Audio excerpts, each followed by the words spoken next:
Hello and welcome to Soul's Compass Healing. My name is Brianne. We just had a bunch of sirens and a little hailstorm come through the forest here, and isn't that fitting for the existential crisis that faces humanity at this time? I sincerely welcome you to this space. You can hit the subscribe button, like, comment who you are, where you're from, what you think.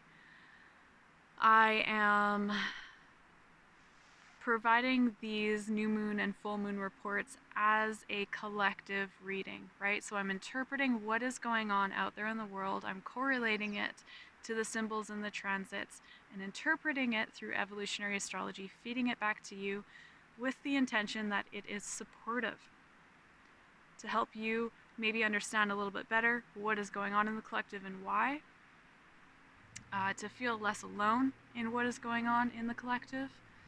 And if you are interested in having a one-on-one reading to perhaps understand dynamics that are going on in your life right now, or what your personal bit is to the collective contribution, you can meet with me at soulscompasshealing.com. There's all of the information laid out there. I will link that in the description below.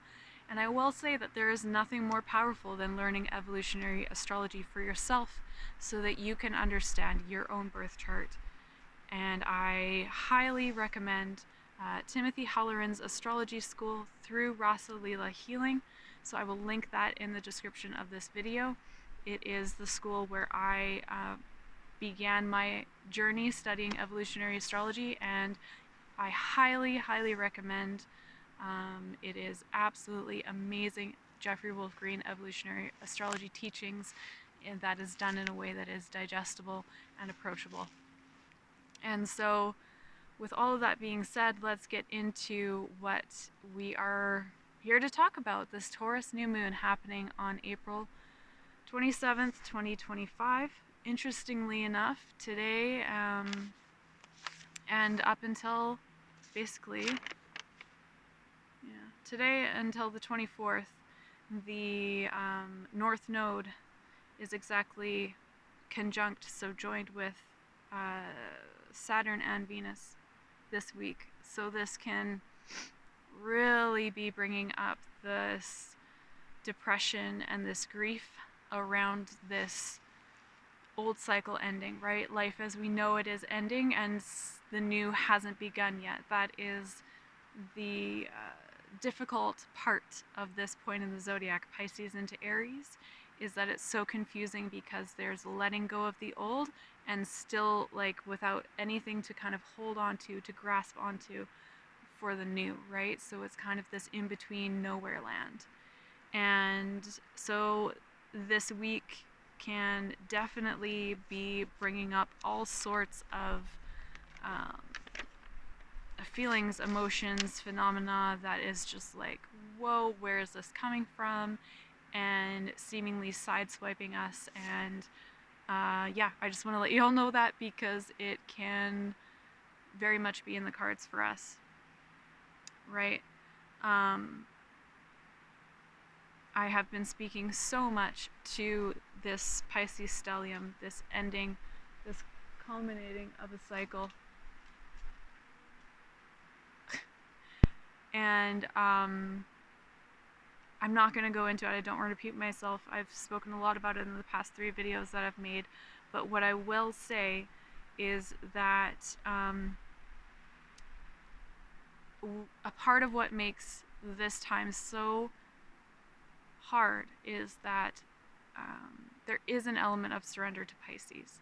And what surrender means is just surrendering to what we actually can't control. And that is the fact that 70% of the population is in the consensus evolutionary state.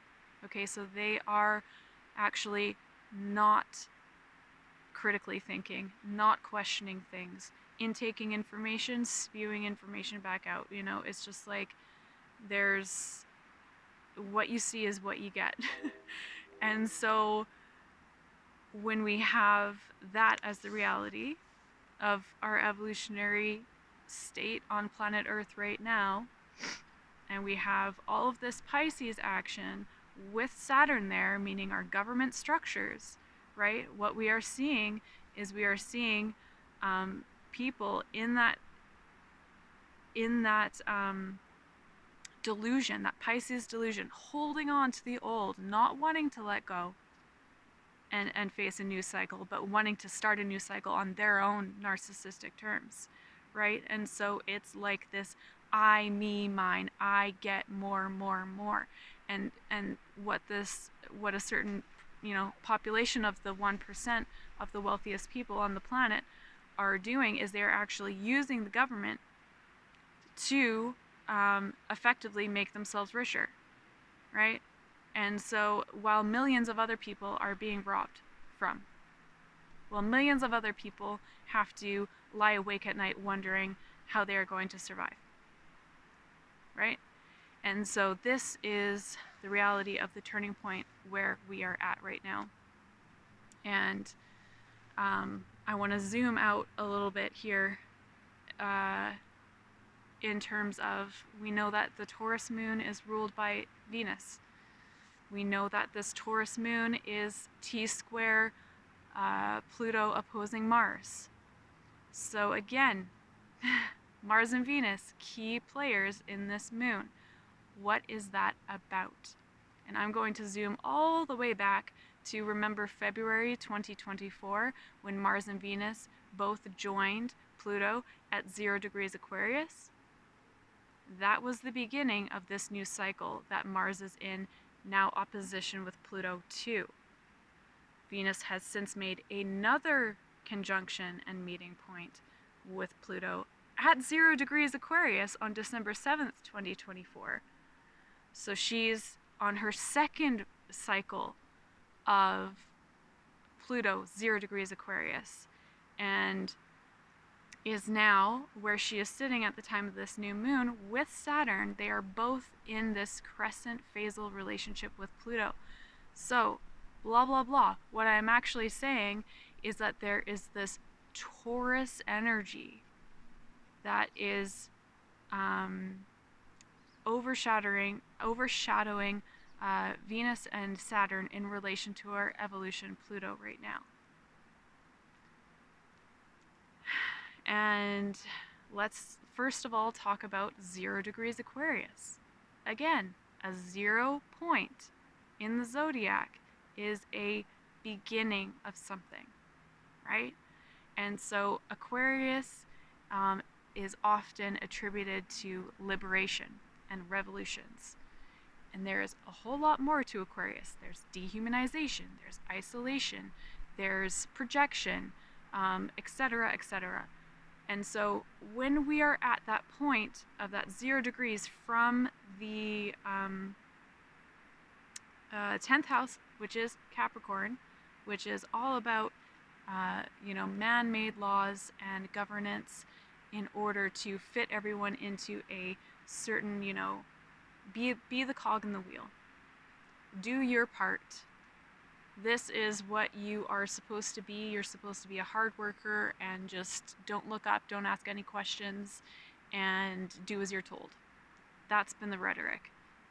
That's been the thumb that we as a human species have more or less been under, right? We can see this in the planetary nodes.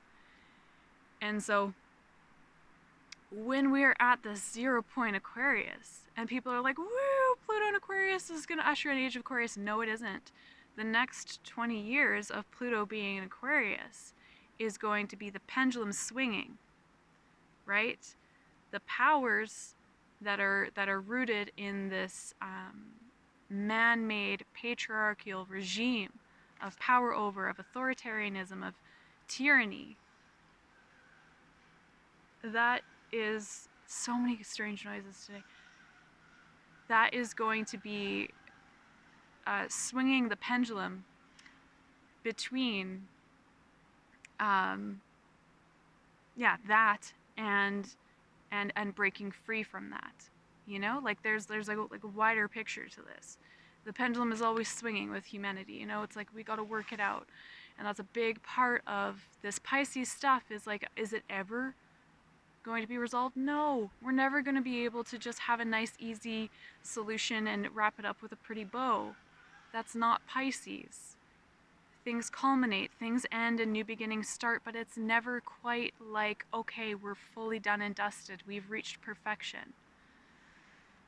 And so, anyways, what was I talking about? Oh yeah, this 0 point of Aquarius, right? It's like that is where we are being confronted with the need to liberate because of the power over tactics that are rooted in dehumanizing others, which means taking away the inherent dignity and the sacredness of each individual, robbing people of that,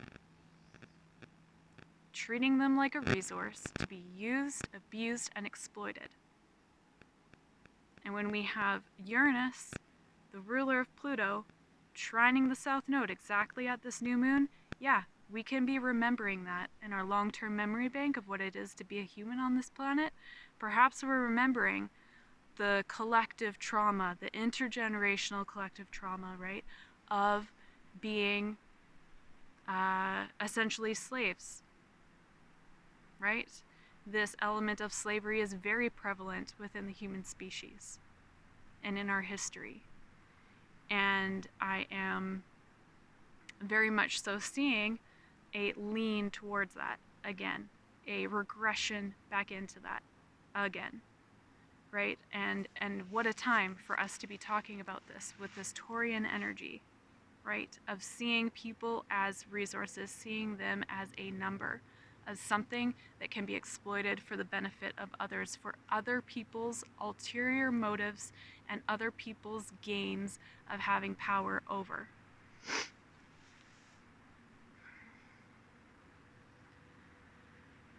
And so,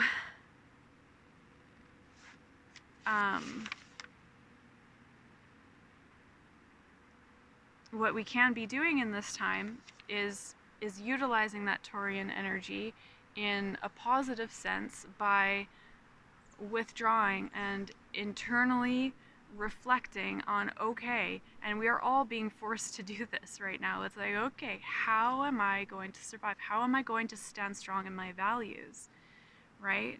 As we witness the world as we have known it crumbling before our eyes.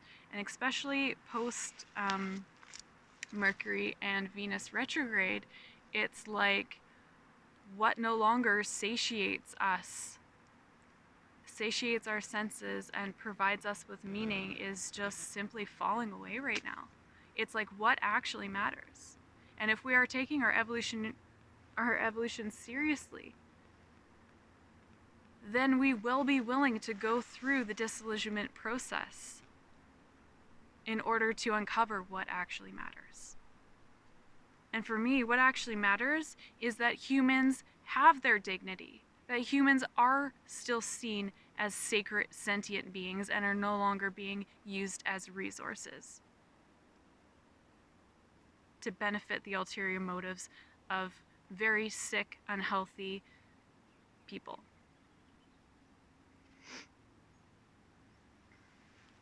So,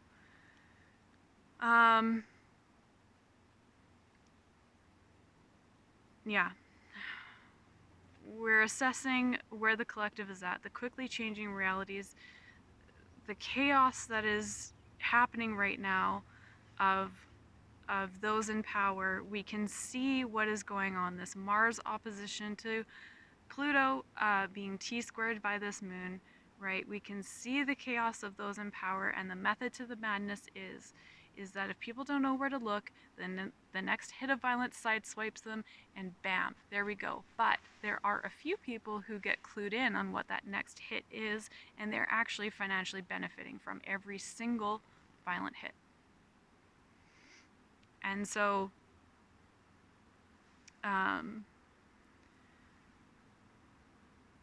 this is bringing up these themes that we have been,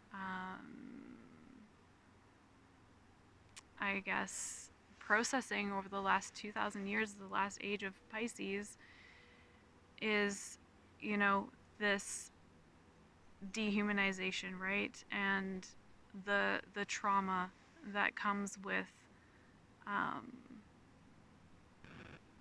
people not willing to go through the disillusionment process in order to face reality. And what I am suggesting is that this Mars Pluto opposition is a time for us to, of course, we can see how Mars and Pluto um, often gets regarded, in opposition, often gets regarded as a violent aspect, and where something is being forced. And this is right because Mars is taking action on Pluto, the desires emanating from the soul, which are often unconscious, right? And so what we are seeing right now being played out on the large scale from the powers that be is this personal will of a narcissistic orientation dominating power by way of dehumanizing people and enforcing personal power over others. And what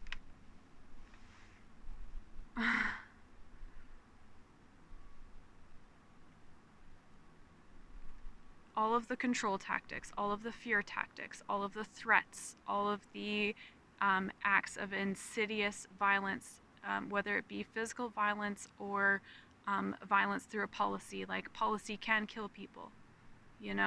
This is a real thing, and this isn't a conspiracy theory. Like, policy changes do affect people's daily lives and their survival or not, right? And so,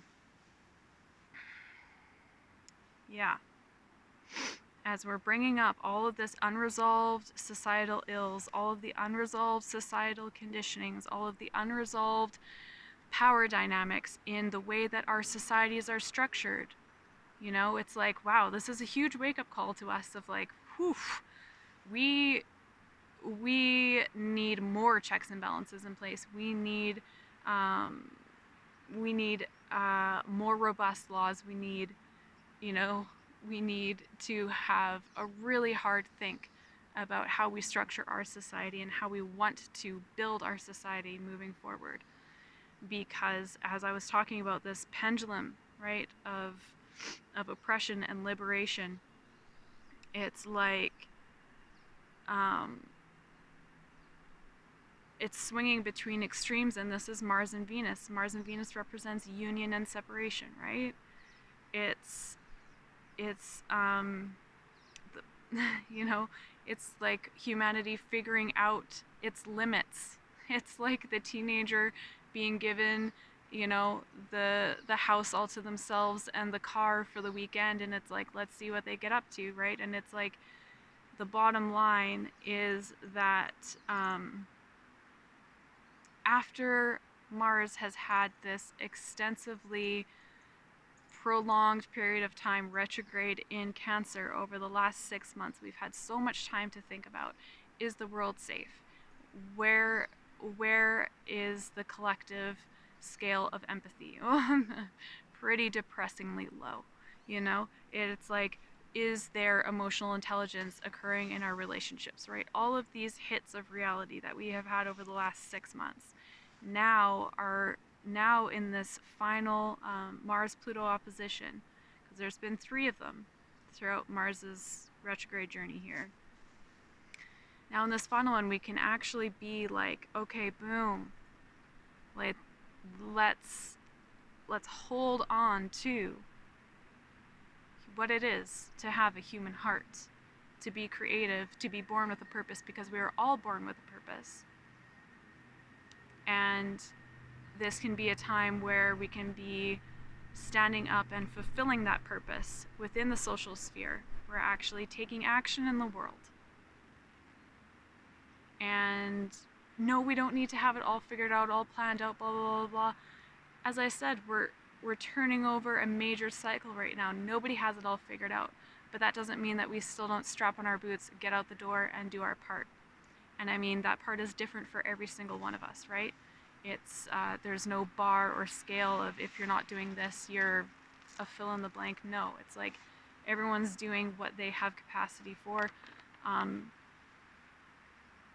and it's a time to really shoulder one another up and to really be there for one another right now as we all face the reality of question marks around how we will sustain ourselves moving forward. So yeah, this is very much about interpersonal relationships as much as it is about the relating patterns that we see happening on that macro, that grand political scale, right?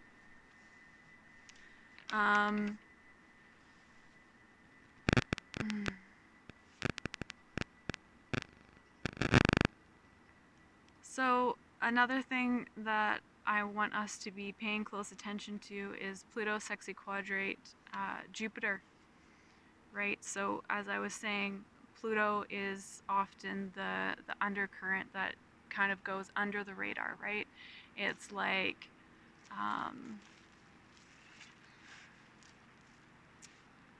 the ulterior motives that can be serving a purpose. And what I'm seeing out there in the world is this, as I've said many times in this video already, this purpose of dehumanizing people in order to use them as resource. That is something that I'm very clearly seeing out there in the world, and so we need to pay attention to how things are said, discerning where they're coming from, discerning truth from lies, disinformation from real information. And I know I've talked about this before in previous videos, but with this aspect on this moon, it comes up very much so again. And of course, throughout this next month, Jupiter is going to be forming a tighter and tighter square to the moon's north node, where it is to be integrated through. So it's like, for the collective, we do all need to be paying very much attention to the distinction between truth and lies, right? Because that is being used as leverage to create fear and hold power and control over others and to immobilize others. And at this point in time, for humanity, we're moving into mobilization. You know, all of this Pisces culmination that is happening, this Pisces falling away, everything disintegrating, dissolving, mutating into something new. It's like, this is going to be mobilizing us forward in many different ways that right now we couldn't even predict the directions that we're going in. But each and every step of the way, there is this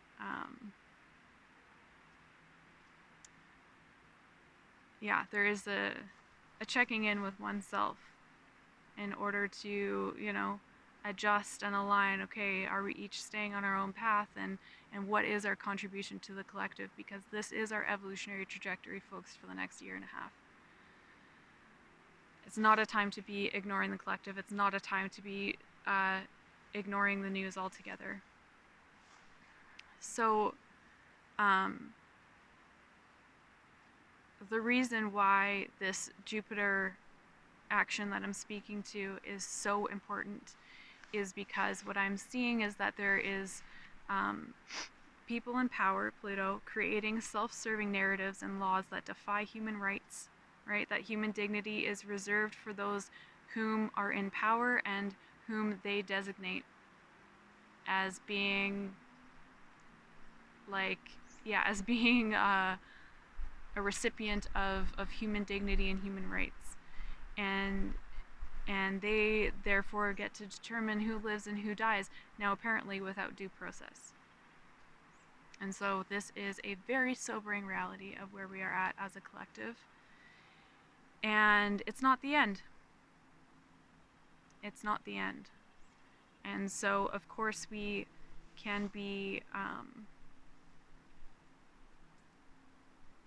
very much taking the time to feel into this depression. I'm not suggesting that we try to avoid feeling depressed. In fact, I suggest the opposite. Go into the depression reach out for support with others so that we can feel less alone in this and so that we can mobilize together, right? If each and every one of us is depressed and isolated and fearful in our own little bubble, that is exactly what the powers that be want. Because then we are so much more easily manipulated and controlled and taken advantage of and used as a resource. And that is not what I'm here for. Right? We are here for connecting as human hearts, connecting, shouldering each other up.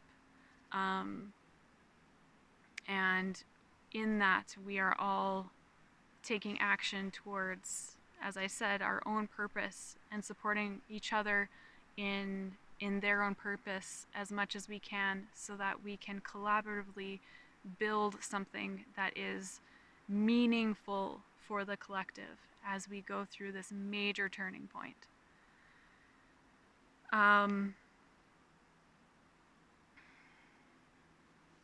Yeah, I think that's it. I think that's it. There's probably more that I could say, but I'm going to stop there. Thank you so much for listening, and I will speak with you at the full moon happening in a couple of weeks. Take care, and let's hold on to our humanity. Let's say no to things that defy our human dignity.